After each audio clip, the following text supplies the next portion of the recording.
Recovery Matters. What matters? Recovery Matters. Want to talk about it? What matters? Recovery Matters.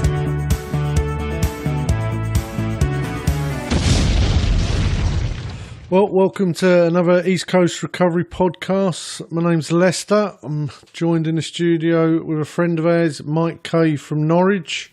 You still from Norwich? Yes, I'm still. Well, you're originally Norwich. from Norwich, aren't you? Yes, yeah. You're a Norwich kid. Yeah. Mike, thanks for coming into the studio today and doing a podcast, telling us your experience, strength and hope. We usually like to start off just trying to get people to give us a bit of background on your childhood, really, from about sort of 0 to 12. Yeah. You know, where you grew up, what sort of a family did you grow up in, and sort of how was your childhood? Yeah. And so if you just start off, and I can ask you a few questions here and there. Yeah, sure. I'll fire away. I was born in Norwich, Drayton Hall, actually, just outside Norwich in 1961. My earliest memories, about 4 or 5 years old, when I went from infant school to the next school. I think it's like I don't know if it was like a middle school then, because I was brought up a Catholic, never baptised. My sisters were, but I went to Catholic infant school and it was lovely. And we lived on a big council estate in Norwich, and then I went to a place called, I think it was South Harford, and I can just remember being that little kid standing in the middle of the playground, and it's like when you see some movies when the person is standing there and everyone is just rushing around them at this frantic pace, and there are all these kids tearing about and playing games and doing stuff, and I just got this memory of just feeling very, very lonely. And I think I lasted there about a day at that school. The school actually phoned my dad, and he came and got me, and he took me to he arranged it for me to go to a Catholic middle school where I was with all my friends I'd been with, and I felt a part of that. There was problems because I was never baptised, so I couldn't take communion. So I felt a part of, and then I still felt separate and different. I couldn't take the body of Christ. What did you have to do to get? I just stand there. Well, what you have to do is you have to become baptised, and the priest came to see my dad, but he'd been fishing all night and he was asleep, and my sister was too afraid to wake him up because he was quite he had a bit of a temper on him, my old fella. Yeah. So I never got baptised. And how old was you then? When I went up to that school, I was at that school from the ages of about 5 to 11. It was St Thomas More, because you kind of went middle infant. I was at St John the Baptist infant, then St Thomas More was like the next step up, and then through to like middle school, and then I went to Helston High School. Was that so? At that age of sort of 5, then that was kind of a concern to you that you didn't feel like you're fitting in. What was it like before that then at home? What was your mum and dad like? My dad was always out fishing. He used to fish about 4 nights a week. My mum, she worked. I think she worked. They used to be called a wimpy. She was like a waitress.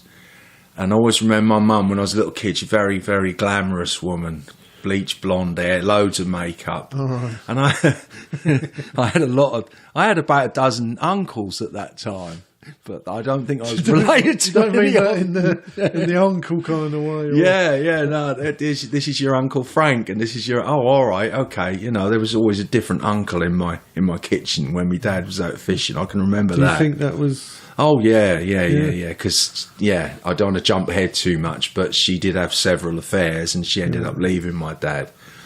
Yeah, so there was that. So how was it? I'm just trying to establish them from a young age. How was you sort of feeling incredibly insecure. Yeah. Because my dad was always out fishing. She was either working or out with one of my uncles. And, just like there was there But was you were nothing. picking up on that. The Oh, home life. absolutely. I always used to say, I could always remember, I'd always say to my dad that mum's cheating on you from a right, and to my mum, my dad was, but my dad he wasn't like that. His affair was with a fishing rod, you know. So did he sort of know? Do you think? Pardon? Do you think he knew that she was? I think he did, because when I was about 7 years old, she just disappeared for about 2 weeks. And then she came back and she was wasted. God knows what she was doing for 2 weeks. I just remember him sort of picking me up from school and saying, your mum's back. And I ran upstairs, went into the bedroom, and she was just looked like death, you know. So God knows what she'd been doing. She liked to drink, my mum. Do you think and this she was was an alcoholic? Or just like the party and bit of glamour? Yeah, and I think she liked to live. Yeah. I think she liked to live. Yeah, I don't want to jump ahead too much, but there's a lot of stuff happened over the But he years. knew that for you that equaled. You got brothers and sisters. One sister's no longer with us, and I've got a sister in Australia. Yeah. And do you think they sort of? You ever talk to them about your childhood? Yeah, They felt insecure, and absolutely. so it wasn't just you. Your No. household was. Yeah, and my dad was handy with a belt, you know, and I remember him waving his hands about in front of my sister Yvonne, God rest her soul, and she would have been in her mid-40s, and she flinched because my dad sort of was waving his arms about talking, and I was watching her, and she was, you know, so we all got the end of his hand or the belt, you know, and that's the truth of it. They talk about it, or Yvonne talked about it with me. She was very troubled. She took her own life in the end, and Viv, she still talks about it. She's the one in Australia. It affected us all. Yeah. Yeah. Mate. And so then, what about sort of 10, 11 years old? Well, the big thing, the big defining event when I was 11 was... Why the Catholic school, just out of interest? Were they weren't really Catholic or church going? Or Well, not was it an really. No, education? But you're Polish descent. Yeah, my father was Polish, and he wanted all his kids christened Catholics. So then, if you were baptised or christened, if you were baptised a Catholic, you would go to a Catholic denominated school. So that's why. And that would have helped you at the time as well, because then you could have got Yeah. wouldn't have felt sort of left out. Of Yeah, the no, communion. exactly. Because even though I was at the Catholic school with all my friends, like I say, I still had to miss out on the communion, on the bread. But that one thing really stuck out. I guess Yeah. there's other things. You was in the football team. You was in cricket. Yeah, you but were it was in- that one little bit seemed to stick Yes, out. that's the thing I remember about it. Yeah. Yeah. All right, mate. So then, how did you kind of do? Sort of, what kind of a youngster were you? Sort of from Well, 11 to 16. Well, or something? 11, Mum left, and I always remember my dad said to her, you know, we'd been shopping, and I'm sitting in the back of the car because we always used to all go shopping on a Friday, and he said, "Are you going to tell him what you're going to do?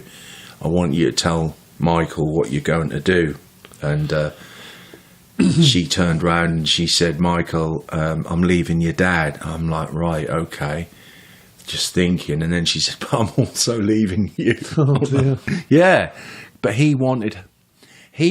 in his own way, he wanted me to know that she was going, but she wasn't only leaving him, she was leaving me, because that tore him apart. He couldn't get his head around how a mother could, like, leave a son. And now I'm like, I love the woman dearly. She's no longer with us either, and she just had no maternal instinct. She was a bit of a, for want of a better word, a bit of a freak of nature. She had it wasn't just me, it was my two sisters. She had no maternal instinct. It was very odd. So anyway, that was 11. She Did she decided come to back go. at all? And I saw her about... she just like left, or was she still a part of your life? No, or? not really. I saw her on and off. So she left your dad, but she abandoned you, kind of thing. Yeah. And again, it was that I was bloody different again at school, because I'd then gone up to secondary modern. She actually buggered off the week I started high school. Which is quite traumatic, especially for you. Yeah. So I was the only kid in like my whole year, because then I'm like looking around, right, I'm the only baptized Catholic, for want of it. And then I'm looking around and, oh, geez, I'm the only kid who's ain't got his mum. Do the other people think that if you're No. a non-baptised Catholic, or was that just in your head? Do they... No. Was it like a big deal for everyone, or just you sort of Just thing? me. Right. It was just me. And it's the same thing at school. They I had weren't all some- going, hey, that's that non-baptised No, the kids were great. weirdo. Yeah, that's it. Yeah, him with 3 6s on his neck or Yeah. something. No, Don't go near him, he's a No, non-baptised he's evil. Catholic. Da-da-da-da. That was in my head, most in your head, definitely. yeah. Most definitely. And it was even like that in high school. I was the one with the mum who'd buggered off. But you're dealing with a lot anyway, from a young Yeah. age, I guess, because again, it's not them external events. You're sort of growing up, you're feeling a lot of insecurity because you're in an insecure environment. Yeah, it's all that stuff that's out of your control. Yeah. It's grounding. And You're looking for grounding. something, You're looking probably not being loved properly, Yeah, or making to feel that you're special or cared for or safe. And, yeah. you know, that. And then your mum leaving at a very critical time when you're going Yeah. to your secondary school, so it's Yeah. all due. So you're already probably dealing with mental problems, or at least emotional. And what the way it worked itself out in those first couple of years when I started at high school, from my reports from my middle school and everything, they put me in the very, very top class. First year I was in 1A upper. They put me in the top stream. Based on you were quite academic. Exactly. Over the next 5 years, I just gradually went down because I reacted and rebelled against The everything. emotions and the hurt Yeah. feelings kicked in, and the Yeah, F and you. Mum had gone. 6 weeks later, Hetty, my stepmother, comes along, and If you could pick the most traumatic event up to that point, would it have been your mum leaving, or would it have been the insecurities at home and dad? And oh, definitely Mum going, because that so changed that was so like a much. major event, Yeah, that changed so much. and a very vulnerable time for you. Yes, yeah. That just changed everything, because even though Dad was fishing, you know, Mum was doing whatever she was doing. She was there, and to be So you fair was to alone, you were all alone. yeah. And you felt that. Oh God, yeah, incredibly lonely. And then Dad met another woman, and I couldn't get my head around it, because it was like, I think 6 weeks after Mum had gone. She left in September. By sort of around end of October, I remember bonfire night. This new woman was there, and we were having a big bonfire party and everything. Do you think he was having an affair as well? No, because I can remember one of his fisherman friends. His wife kind of took me under her wing when Mum left, and they organised a blind date between my dad and this woman. I truly believe that. I don't think he was, because he completely changed when Mum left, because he didn't used to wash. He was fishing all the time. He used to stink, to be honest with you. My dad, I mean, he was a successful businessman, but he didn't sort of take much care of himself or his appearance, you know. So he met this woman, and he completely changed. He lost a lot of weight. He started dressing smartly and everything, and this all happened after Mum had gone. So I truly believe that they met up after the event, and then by Christmas she'd pretty much moved in. So that was traumatic for you again. Yeah. Again. Did you like her? At first I did, yes. Yeah, at first I did. And I look back now, I don't know what really happened. I don't know if I reacted against her because of the way she was, or if I reacted against her because she wasn't my mum. I just doesn't really I guess matter by now now. you're also quite angry and dealing. Yeah, huge. Getting to the rebellious stage of life Oh, anyway. huge chip on my shoulder, and I started getting quite aggressive and fighting, and you know, and then 11 through 16, I got in a lot of trouble at school. I got suspended. You know, for someone who was in the top stream when he started, I ended up midway, a scrapper, troublemaker. I got stealing from the school. Everything before 11 was not nature to me. You know, I was a bit of a bugger when I was a little kid, but this was like real, like criminal activity. Yeah. Yeah, and then I think then up to 16, I got arrested when I was 16 at the fighting at the football and all that. And in all those 5 years, 11 to 16, I hardly, for the first couple of years, I saw my mum very occasionally, and then I didn't see her from about 15, I think for about 8 years, I had no contact with her at all.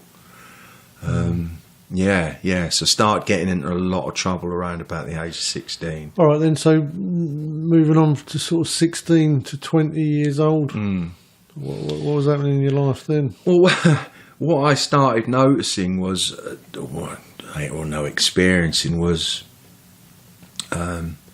drink and drugs. What age did that start? I remember having my first beer when I was about 15. I was on holiday. We were all on holiday. Me, my dad, stepmum, stepbrother, and I had a couple of pints at Butlins. And I enjoyed it. I didn't go on no roaring benders or anything. It was a gradual thing. But then sort of around about 17 years old,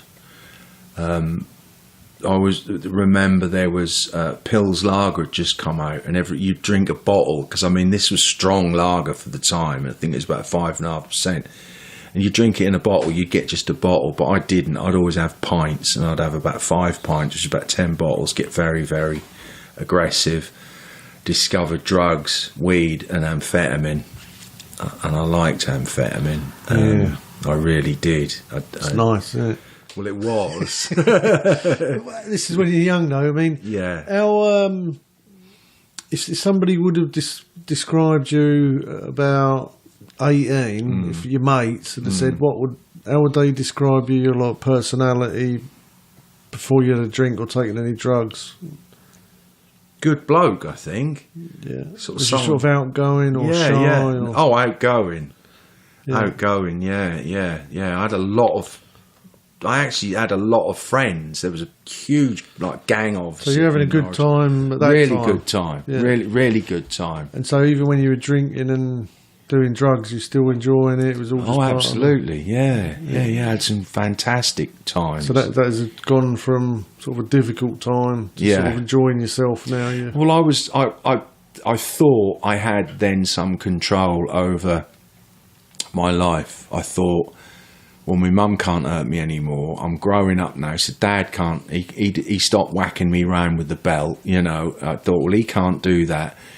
I was an apprentice electrician. I was earning really good money. I kind of assumed and saw that I had a bit of control over my destiny and my life at the time. Yeah. Yeah. Well, I guess there must have been some hope as well. Things are going to get better. And yes. Sort of yeah. dreams of a brighter future. But that pain wouldn't go away. That thing that when I was 11, the thing, you know, Mum leaving, it was always there. It was always there. Yeah. Whatever I did, it was always that underlying thing. And how do you think that would kind of show itself in your life? Massive chip on my shoulder and very, very insecure. I met my ex-wife around the age of 16. When you say massive chip on your shoulder and insecure, and then you went on to your wife, was that more around women, was it, than... Mainly women, but just very, very paranoid, very insecure.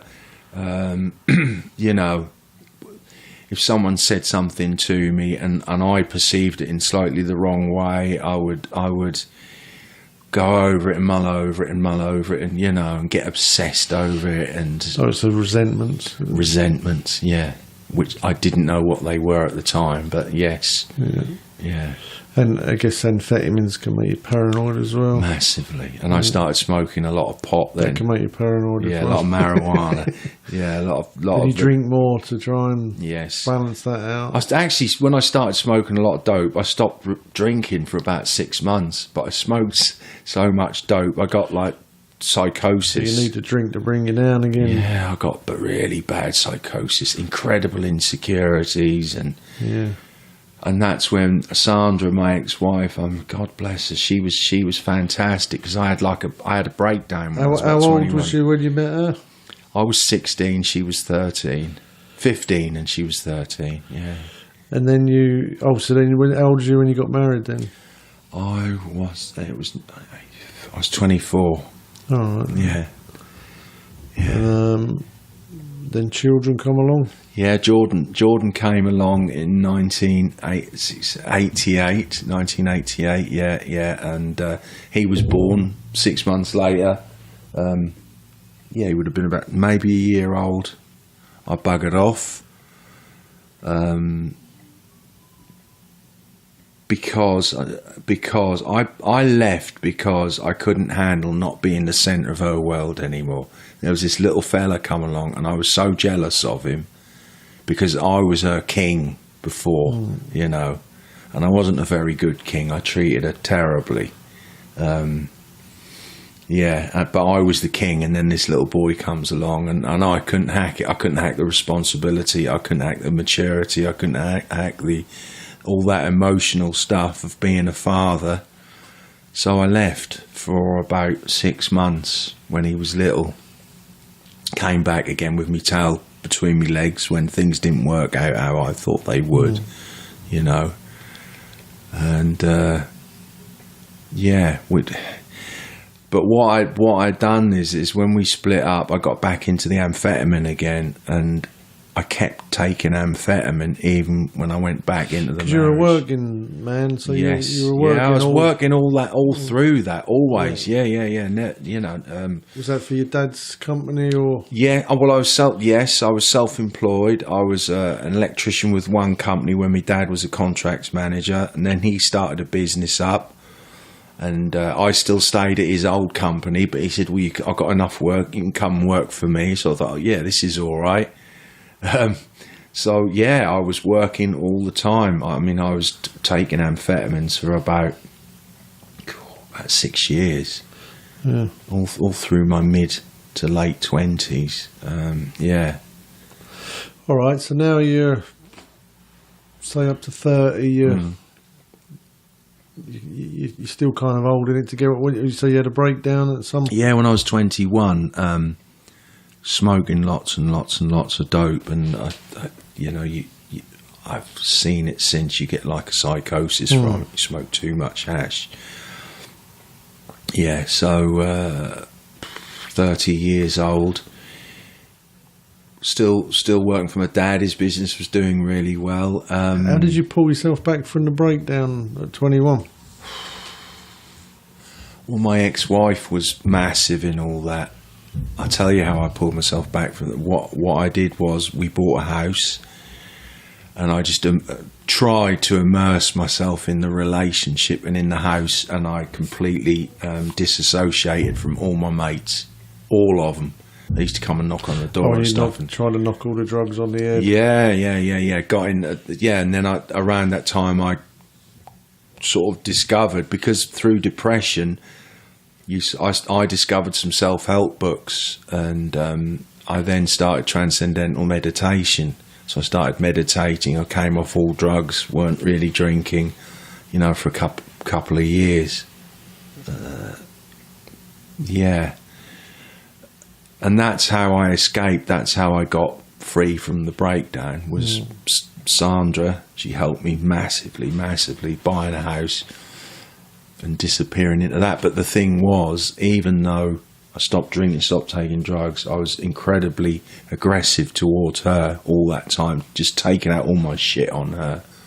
And she stuck there, and I'd keep doing it and keep doing it and keep doing it. And she had it really, really tough. So got to, in my 30s, the house we bought, we lost through my financial mismanagement, because I was just got us into so much debt, buying cars and clothes and holidays and all that rubbish, and got us into a lot of debt. And we sold the house to pay off all the debts, rented for a couple of years, and then got ourselves together again, bought another house, and I was working for my dad. But all through this period, from about 28 to about 32, 30, I was doing amphetamine every weekend, going to work, doing it midweek, going to work. And and I got very, very ill. And again, I got the psychosis. So you weren't kind of learning life lessons of sort of stop doing it. You would just keep modifying it. That's it. I would just take it in a different direction. If it's not drink, it's hash. If it's Then not when hash, you sort of reach a bottom, then you would that's it. And then go on to the next one. Stop. What's the next drug? calm it down a bit. And Yeah, to numb the pain. What's the next drug I can use to numb the pain? Oh, I'll go on to that one, or I'll go on to that one.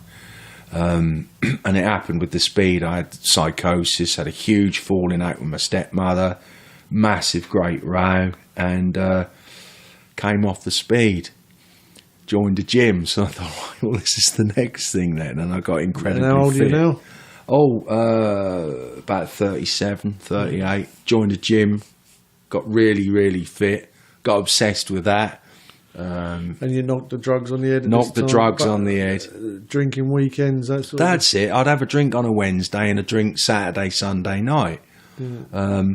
What it was with me is that the drug taking would stop, the drinking would cut right down to a minimal level, but my thinking would never change. I just kind of would direct it into an obsession. If I direct my thinking into obsession, it doesn't overwhelm me. So even like the spending and Yeah. sort of obsessive and Absolutely, always. So if I could direct that emotional pain into an obsession some way, I'd get release from it. That's what I did always, and but it would only work for so long, and then it would come back with a vengeance, and I would then have to direct into a new obsession to try and channel those emotions into. And I did it with the gym. I did it with all sorts: UFOs, scooters, Lambrettas. All my adult life, I'd have to channel the emotion into obsession to try and escape the emotion. And it would always be temporary, because it would always come back. And so when you said you was aggressive in your relationship, was that like physical or? Yeah. Or I'd smash doors. I'd push her around. I'd get angry. I'd throw things. Yeah. And then it was a sort of very volatile relationship all along Yes. Yeah. for the pair of you. Yeah. And Not was on it- her part. Not on her part. On my Was that part. sort of just when you were drunk, or just because you're angry or frustrated? Or? It was. It would be around drink, but it'd also be around my thinking. If something really, really upset me, or I perceived it to have upset me, or I would take it out on her or the house or something. No, most of the time with my tongue, which is just as bad. So I'd be horrible to her, or say stuff to her, or be aggressive in my nature, and she'd just disappear. She'd just go up to the room, or yeah. And so now we're saying you're sort of 40 years old, and where's your life at? Well, at 40, the gym stuff was working as I saw it. I weren't really drinking, I weren't drugging. And you weren't being too aggressive. The home No, life was that improving. had eased as well. That had stopped. Funnily enough, all that, and we wanted another child, and I had tests and everything, and Sandra had tests, and everything was okay. And then Sandra got pregnant, and I was over the moon, because my sisters were a lot older than me, and I kind of was like an only child. I felt like it, and I thought, Jordan, that's our son. If Jordan has a sister or brother, I'll be so made up for him. And Sandra got pregnant, and little Georgia was born. In the year 2000. Everything was great. And then 2001, my sister committed suicide. And the drinking just escalated out of all proportion. Was there a chance of that? Did she having a chaotic life? Or Yeah, her husband was cheating on her, and her sons, grown-up sons, actually found their dad in the act in their house, you know, while my sister was up north visiting. And they told their mum about all this, and her and her husband separated, and she just over the course of about 18 months, she just had a complete breakdown, took her own life, basically saved up all her antidepressants one night and just took the lot. Yeah, and she was a lovely, beautiful woman, and she was like a mother to me. And I went and saw her when she was really poorly, and I couldn't cope with it. And that I really punished myself for that. I couldn't do anything for her because she was in that place. She was just really depressed. Exactly. And I just got impatient, you know. I swore at her and said, "You got to stop this. You don't let him," you know. And she was just like numb. So she picked up, and I thought, she's getting better. And then she just saved all her pills up, took the whole lot. And her son actually found her. Her son, one of my nephews, had to give her mouth to mouth in their bedroom because he phoned the ambulance. He said, "Look, you got to can you try and resuscitate?" And they talked him through, you know, his own mother. Yeah, that's pretty traumatic, isn't it?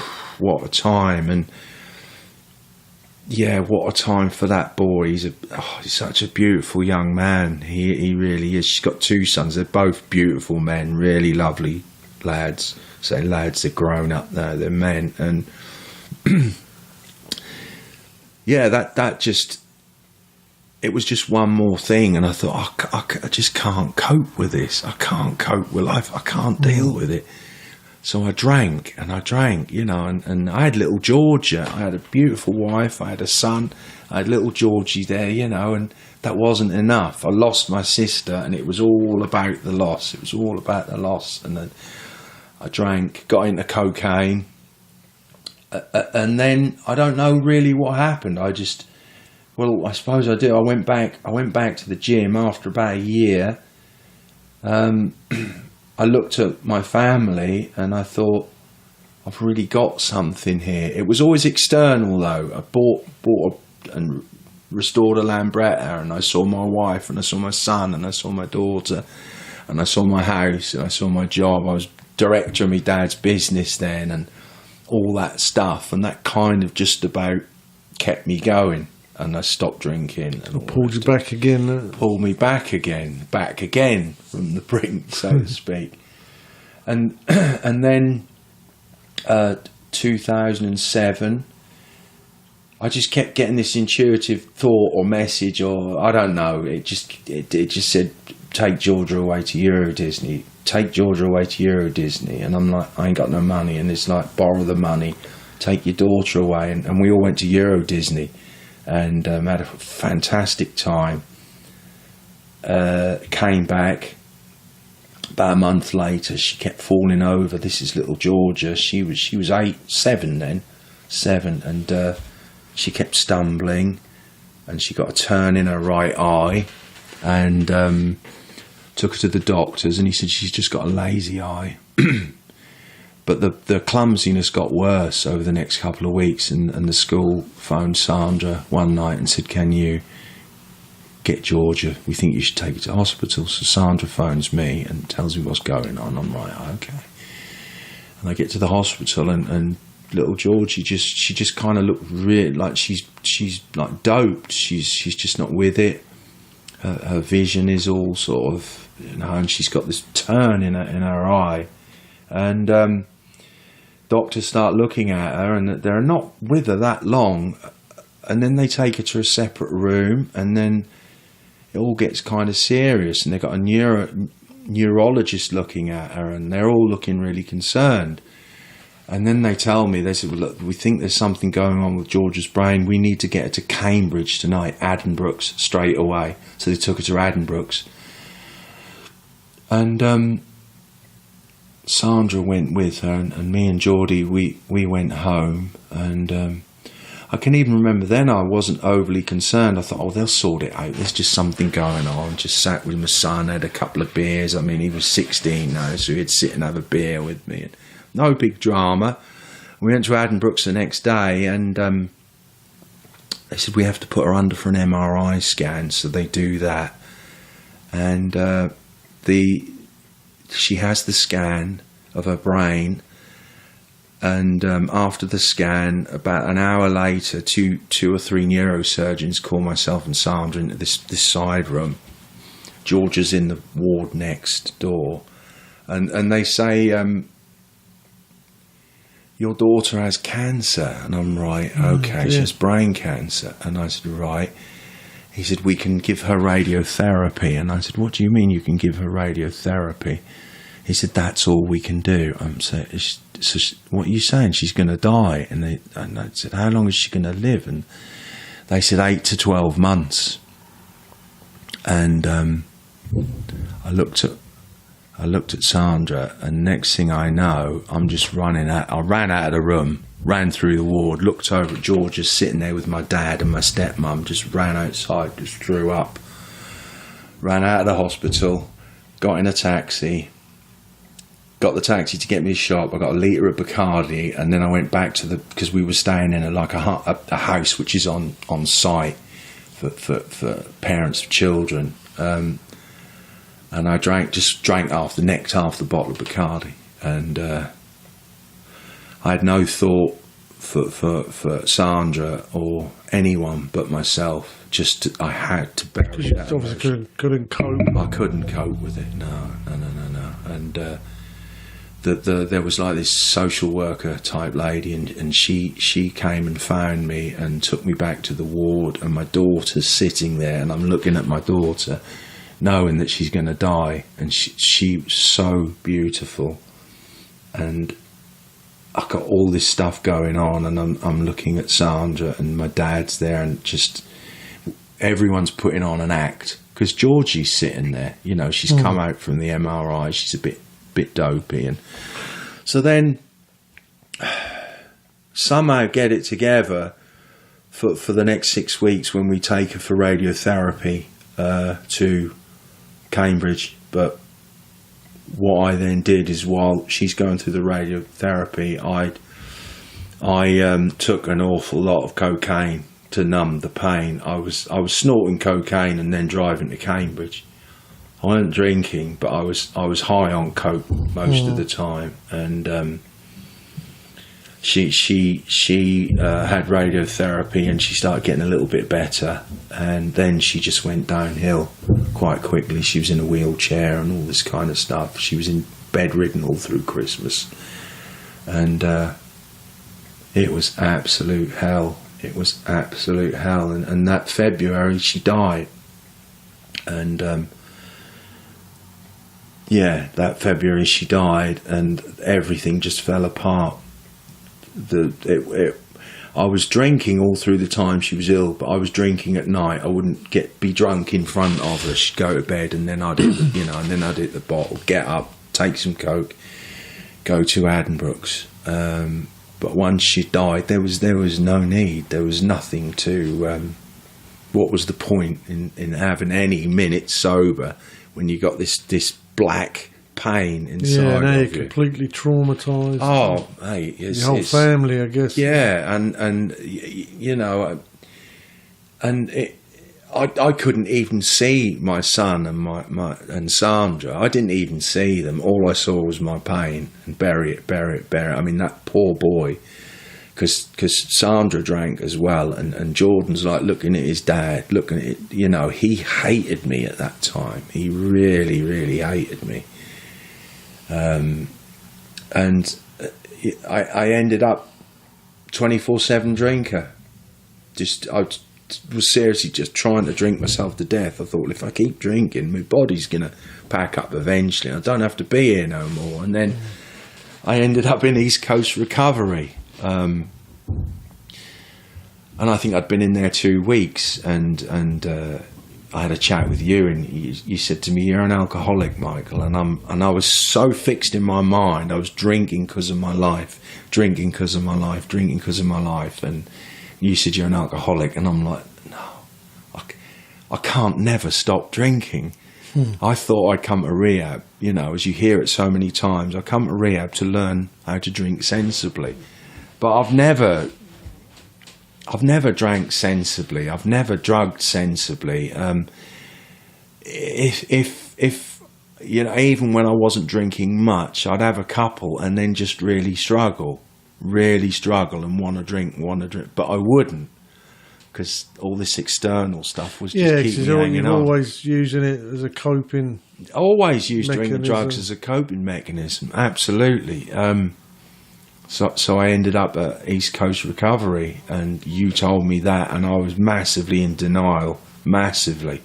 And I did a step 5 with Stuart. And Well, I guess that's a difficult thing as well. Is like when people have got lots of traumatic experiences like yourself, it is hard for them not to see that as being all the trigger points for it. all the triggers, which kind of in a way they are, Yeah.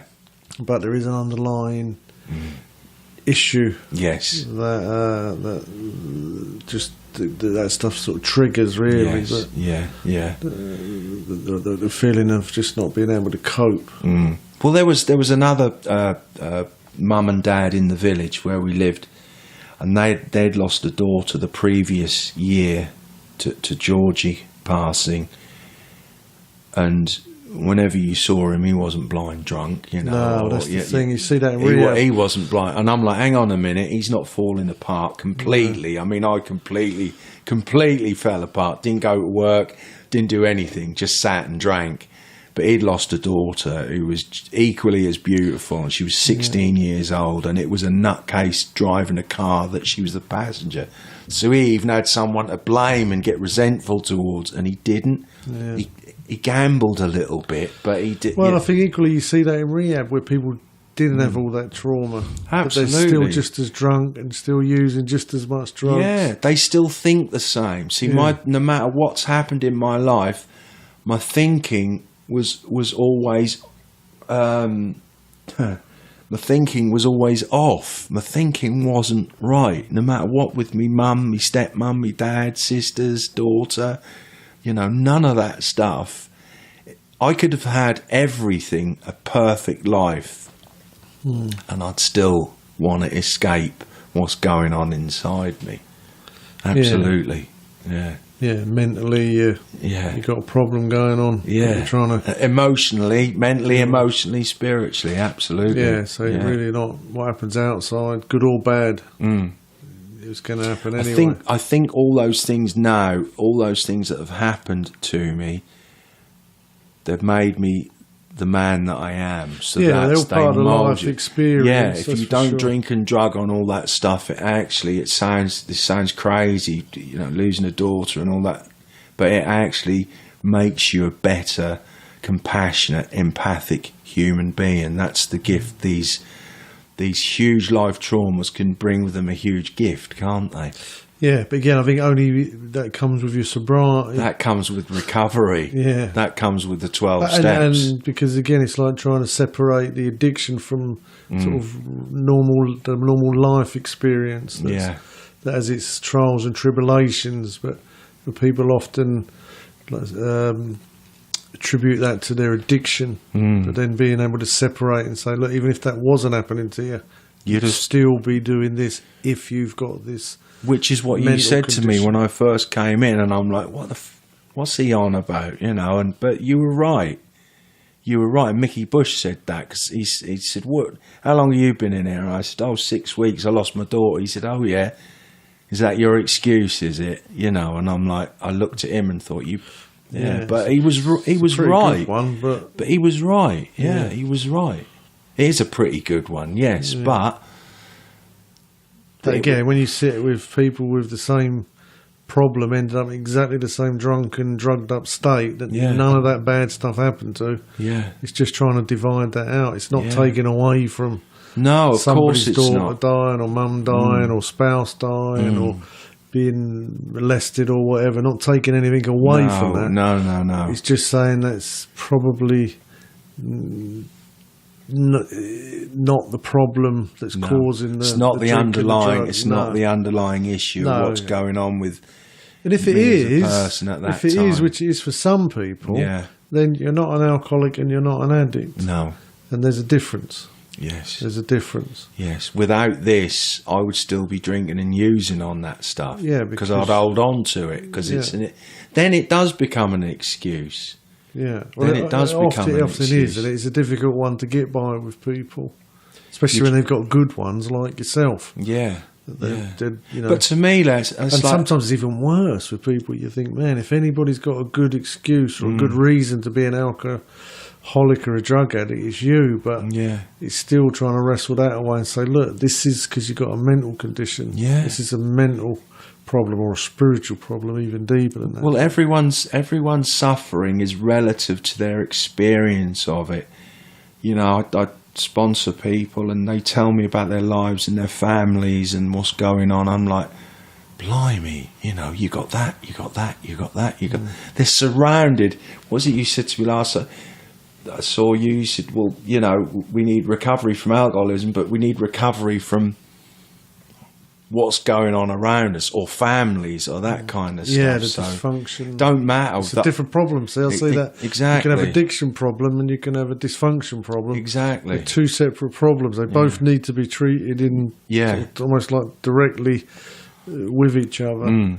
But again, it is very difficult to get people to say, look, if we can't get you to understand the problem, then you're not going to accept the treatments that are going to resolve the problem. Yeah. So if we allow you to believe that traumatic stuff is the problem, then it's going to be very difficult to get you to look at the mental condition that's causing the emotional condition. Then that stuff's just going to carry on being a problem for you and not going to resolve it. So that's kind of why we take that tact at trying to get people to look at their brains, what goes on in their head, rather than what goes on in their life. That's exactly right. But you know, it's because each of our lives happen between our ears. So you've kind of come into recovery. Tell us about what's happened in your life then, because it didn't necessarily get better for you, did it? No, it didn't. Because behaviours, you know, you can stop drinking. I can. It doesn't change the way people behave quickly all the time. I can relate it all to my alcoholism. Absolutely. Yeah. I went back home, relapsed, came back to ECR, came out of ECR, stayed in secondary, took over my dad's business, and it was insane.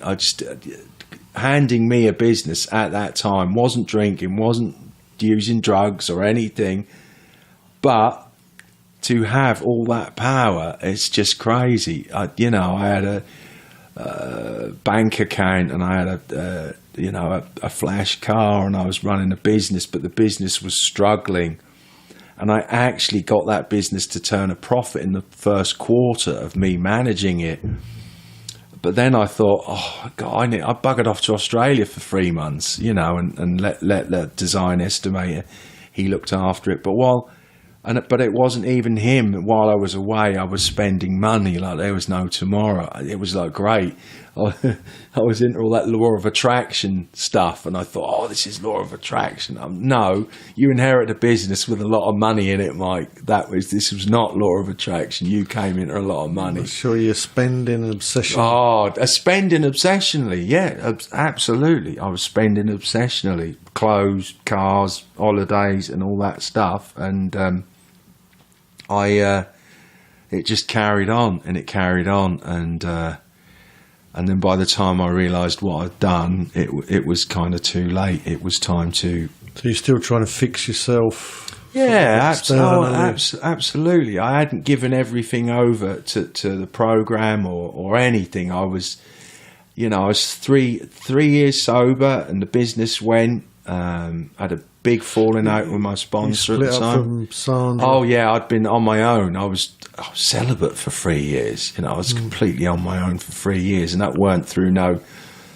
being anything spiritually wise or strong. I was terrified of a relationship, absolutely terrified, and wound the business up. Did a bit of travelling, came back, got in this incredibly toxic relationship that I was in on and off for 5 years. And I relapsed several times over those 5 years in that relationship. Which I've now been out of that relationship for quite some time. But no, recovery has not been a breeze. But I've learnt so much in that time. I mean, I was in ECR 10 years ago, and I think you did say it to me. You don't lose what you learn. It's just for me, a relapse. It puts the brakes on everything, and then a relapse. What it'll then do, you have to recover from that. So they've happened now, and I've learnt from them, but they're certainly not a good thing. I mean, they're certainly not a good thing, and I wouldn't recommend it to anyone because it's terrifying. Because you always end up losing as well. Yeah. Oh God. Yeah. You know, I've had pneumonia in the last 3 years. That was related because it even said on my medical report it said past alcoholism. So, you know, I got very, very ill. Got very ill mentally and all that stuff. So it's been tough. It's been tough. But again, you have to go for the internal fix, not the external. You know, even in recovery, even 3 years sober, I was sponsoring lots of people, doing all that stuff. It was all very, very, very surface. It was all on the surface. Everything looked good, but underneath, I was sponsoring people completely through my ego. You know, 8 or 9 sponsees, all that stuff, Mr. AA.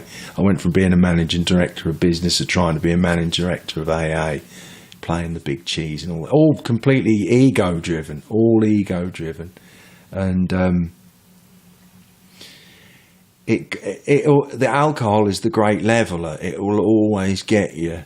This is what I've learned. You know, I see people running around after sponsees, trying to rescue them. My mate phoned me the other night. He's round this guy's house and the guy's drinking and he's relapsing every sort of couple of months. And you just got to leave him be, because my experience is alcohol and drugs, it'll always level you out. If you're in AA and you're a fraud and you're not being honest and you're not being genuine, it will find you out, always, because I've seen it in myself so many times. And it's I don't know what it is.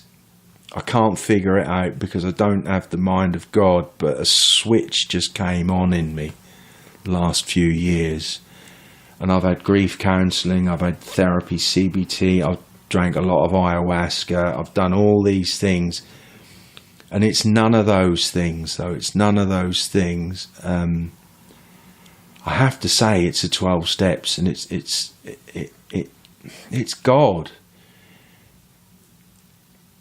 Because I have no dark grief in me anymore. I have no dark grief for my daughter. Do you think that was there was a defining moment for you where you felt that? Yeah, it was the last big pain. Yeah, the last kind of left. Yes, the last big breakup of the bad relationship, and I got into a lot of trouble for it. And I got pneumonia, and I contacted her, and then I told her to F off, and so she contacted the police as I was harassing her and everything, and I got in a lot of trouble. And something happened around that time. I don't know what it is, and I don't know but something just changed in me.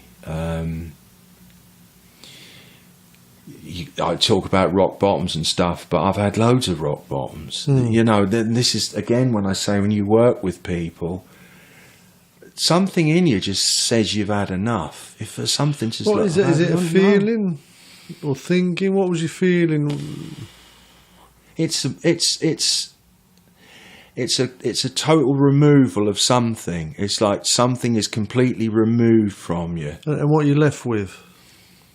Peace, just quiet. Yeah. Just quiet. So that's common. There's a lot of people have said that they have they. Yeah, if you listen to I really recommend people listen to some back-to-back podcasts. Yeah, because you can see the similarities, the periods where they through their childhood, then the traumatic experiences, and then the change in behaviour, and then the drink, the drugs, and then all the madness that pursues that, then the rock bottom. Yeah. This sort of bit of a struggling recovery, but then at some point there's this release. Yes. And then the peace. Yeah. And feeling more satisfied in themselves. Which is the bit, obviously, we're kind of shooting at. Yeah. Just trying to find that peace, and that trauma it's gone. Yeah. Yeah. That inclination to act out or to... Is there anything you think you did? Because, you probably done quite a lot to try and. Yes. Is there any sort of thing you can put your There's finger on? no. There's no defined. Just the whole process. I suppose the total collapse of that relationship, and the police knocking on my door saying you contacted her, and I said I had pneumonia. I was in a dark place. I weren't thinking, and I suppose that was like a defining moment. And what led from that is I was a technical manager working in an office, kissing backside, not doing my job properly, putting up with all the bullshit and all that. And again, another defining moment was I'm walking away from this. And I gave him a notice before I even had another job.